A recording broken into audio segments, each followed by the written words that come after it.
Sir வணக்கம் sir. வணக்கங்க. என்னப்பா உடல்நல பிரச்சனை சார்? எனக்கு ராத்திரியில் தூக்கம் இல்லை. அரை தூக்கமா சார்? மூச்சுக்கிறீங்க? அரை தூக்கம்னு இல்லை, தூக்கமே கிடையாது. Sir okay sir. என்னைக்கு 50 வயசு ஆச்சோ அன்னையிலேருந்து எனக்கு தூக்கம் கிடையாது. சரிங்க சார். என்ன தவறான எண்ணமெல்லாம் வருது மனசில். ஆழ்ந்து தூக்கிட்டா அந்த பிரச்சனை வராது.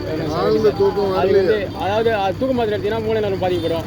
அது குழந்தைங்களுக்கு அரை டேப்லெட்டு, வயதாகிட்டா ஒரு டேப்லெட். ஏன்னா வயது அதிகரிக்க பவர் அதிகமாக டேப்லெட் தேவை, அதை வீரியமாக டேப்லெட். அதே போல் நீங்கள் மருந்து மாத்திரை எடுத்துக்கொண்டால் உங்களுக்கு உடல்நல பிரச்சனைகள் பிற்காலத்தில் ஒரு சைடு எஃபெக்ட் பக்க விளைவுகள். அதனால் ப்ராக்டிக்கல் ட்ரீட்மெண்ட் பார்த்தீங்கன்னா மாலையில் உடற்பயிற்சி செய்யணும். இரவில் உமிழ்நீரில் உணவை கலந்து சாப்பிட்டு படுக்கணும். நல்லா நல்லா ஒரு கை சாப்பாடு வந்து ஒரு 30 ரவுண்டிங் எண்ணி நல்லது மாடல் அசைப்படுதில்லை சார், அந்த அளவுக்கு நல்லா அசைப்பட்டு சாப்பிட்டோம். அது அப்படி சாப்பிட்டு நீர் சத்து கொஞ்சம் அதிகமாகிட்டாலே தூக்கம் வந்து நட்டத்தில் மூச்சு கொண்டு இருக்கும். அது 20 வயசு பையனுக்கு சாத்தியம். அதிகமாக தண்ணி குடிச்சாலும் அவன் நட்டத்தில் மூச்சுக்குவான். 20-25 வயசுக்கு. அப்போ 50 வயசு ஆண்டா நம்ம கரெக்டாக. நான் ஒரு வார்த்தை கேட்குறேன், நீங்கள் வார்த்தையால் குணப்படுத்துறவரா இல்லை ப்ராக்டிக்கல் ட்ரீட்மெண்ட்? மாத்திரை மருந்து இல்லை சார், ப்ராக்டிக்கல் ட்ரீட்மெண்ட் சார். முடிஞ்ச ப்ராக்டிக்கல் ட்ரீட்மெண்ட். நீங்கள் வந்து எனக்கு கிடையாது. நீங்கள் எப்படி ப்ராக்டிக்கலே இது இப்போ நீங்கள் மாலையில் உடற்பயிற்சி செஞ்சுட்டு உமிழ்நீர்லேயே செஞ்சு ராத்திரி ஃபுல்லாக நான் வந்து அதாவது நீங்கள் சாப்பிட்டா இல்லை சார், சாப்பிட்டோன்னே உடனே படுக்கல சார். இல்லைங்க சார், ஒரு 2 மணி நேரம் கழிச்சு படுக்கணும் சார். 2 மணி நேரத்துக்கு சாப்பிட்றது முன்னாடி 2 மணி நேரத்துக்கு முன்னாடி உணவு சாப்பிடணும் சார். உணவு சாப்பிடணும். அதாவது சாப்பிட்டு ஒரு நல்லா நன்கு மிண்டி சாப்பிட்டு ஒரு 1/2 மணி நேரம் கழிச்சு ஒரு நடங்க. டிவிலாம் பார்க்காதீங்க, செல்ஃபோன் எதுவும் பார்க்காதீங்க. ஒரு 1/2 மணி கழிச்சு ஆஃப்டர் சப்பர் 2 miles வாக்கணும். ஒரு ஆங்கில பண்ண முடியும். நம்ம கூட ஒன்றரை கலந்துருக்குது செல்ஃபோனு. இல்லை சார், அது பகலில் பார்த்தீங்க சார். பகலில் பார்த்தீங்க, நைட்டில் வந்து நம்மளுக்கு டைட்னஸ், மூளை டைட்னஸ் ஆகும். டைட்னஸ் ஆகும். இது வேலை கொடுக்கும்போது மூளைக்கு லங்ஸுக்கு ஒரு கனெக்ஷன் இருக்குது. அப்போ வேலை கொடுக்கும்போது டைட்னஸாக இருக்கிற மூளைக்கு வேலை கொடுக்கும்போது லங்ஸ் ரொம்ப ரொம்ப இதாக டிஸ்டர்ப் ஆகும். சரிங்களா? புத்துணர்ச்சி காலையில் இருக்கும்போது நீங்கள் வந்து மூளைக்கு வேலை கொடுத்தா லங்ஸ் வாங்க டிஸ்டர்ப் ஆகாது. சரிங்களா? மூளை டயர்னஸாக இருக்கும்போது நீங்கள் கொஞ்சம் வேலை கொடுத்தாலும் என்ன செய்யணும், லங்ஸ் வந்து ரொம்ப அதாவது நம்ம மனப்பிரச்சனை வந்து சார், காலையில் மனப்பிரச்சனை தான் நம்ம தாங்கிக்கும். இல்லை லங்ஸ் நல்லா ஃபங்க்ஷன் ஆகும், நல்லா ஃபங்க்ஷன் ஆகும். அதாவது டயர்னஸாக இருக்கும்போது தாங்க முடியாது நம்மளால். டென்ஷன் மாலையில் ஒரு எதிரி நீங்கள் காலையில் நினச்சா தாங்கிக்குவீங்க. உங்களுக்கு கெடுதல் அதிகமாக கெடுதல் பண்ணி தாங்கிக்குவீங்க.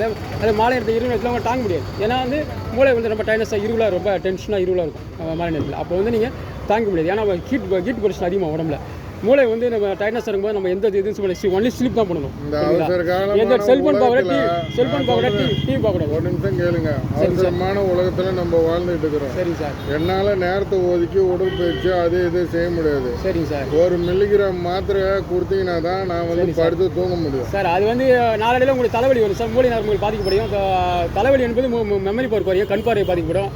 நிறையா சைட் எஃபெக்ட் இருக்குது சார். அதாவது மாலையில் வந்து நம்ம மாலை வெயில் நிற்கலாம். நீங்கள் மாலை வெயில் நிற்கலாம், மாலையில் உடற்பயிற்சி செய்யலாம். நல்ல ஆரோக்கியமான கிளைமேட்டுக்கு எதுவும் உணவு சாப்பிடணும். சப்பாத்தி பனிக்காலம் சப்பாத்தி சாப்பிடணும். நேரம் கிடைக்கிறவங்களுக்கு தான் நீங்கள் உடற்பயிற்சி செய்ய முடியும். சரிங்க சார். நான் அன்னாடு உழைக்கிற சாதாரண உழைப்பாளிங்க. சரிங்க. நான் எங்கே போய் ஓய்வு எடுத்துக்கணும், எங்கே போய் உடற்பயிற்சி உழைக்கிறீங்கன்னா பரவாயில்ல சார். அப்போ உடற்பயிற்சி தேவை சார். தேவை உடல் உழைப்பு கிடையாதுன்னா நான் ஒரு ஓட்டுநருங்க. சரி சார். சாப்பிட்டு சரி சார். நைட்டு சாப்பிட்டு ஒரு 1/2 மணி நேரம் கழிச்சு நீங்கள் ஒரு அரை மணி நேரம் கழிச்சு ஒரு 10 நிமிஷம் நடங்க. மறுபடியும் ஒரு அரை மணி நேரம் கழிச்சு உட்காந்துட்டு ஒரு அரை மணி நேரம் கழிச்சு ஒரு 5 மினிட்ஸ் நடங்க சார். அதுமாதிரி நடங்க. அதேமாதிரி நீங்கள் ஒரு 3 டைமு ஒரு 1.5 மணி நேரம் 2 மணி நேரம் கழிச்சு படுத்துனீங்கன்னா உங்களுக்கு ஆழ்ந்து வருங்க சார். அதாவது ஆஃப்டர் சப்பர் 2 miles வாக்கணும். ஒரு ஆங்கில படம் இருக்குது. இரவு உணவு பிறகு 2 மைல் நட சொல்லுவாங்க ஆங்கில.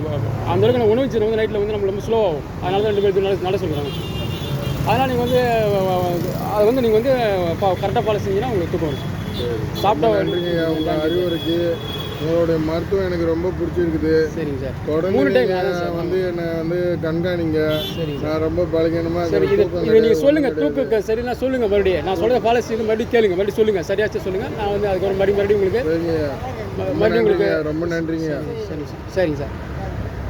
அதாவது நைட்டில் வந்து 3 டைம் நடக்குங்க சார். 1/2 மணி நேரம் கழிச்சு ஒரு 5 நிமிஷம் 5 நிமிஷம் சொல்லிட்டு 3 டைம் நடந்துட்டு அதுக்கப்புறம் படுங்க சார்.